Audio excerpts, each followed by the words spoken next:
Housing affordability. Red tape to blame for property crisis. Sky-high housing prices have been blamed on everything from foreign investment to greedy baby boomers hogging the market.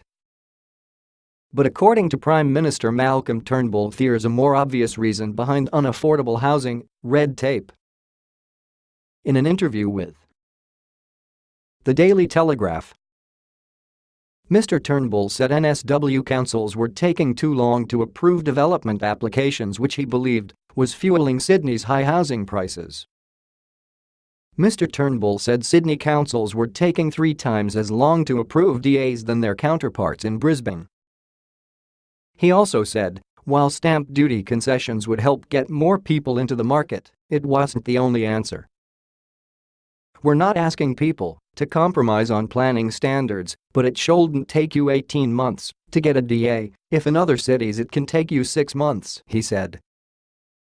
The Property Council of NSW said Sydney's DA system was the worst in the world. However, a spokeswoman for the local government of NSW dismissed the idea that councils were behind the property crisis. If property developers were genuinely concerned about housing affordability, they could always reduce their enormous profits by including more affordable housing in their developments, she said. Mr. Turnbull's comments come just days after a new report found it takes around 8 years to save up a big enough deposit to buy a median-priced home in Sydney. The Bankwest report also showed that the average Australian couple spent 4.4 years saving up for a 20% deposit to buy a median-priced house in 2016. It follows a similar report from CoreLogic and the Australian National University, which revealed that it took 139% of a household's annual income in September 2016 to get the 20% deposit together.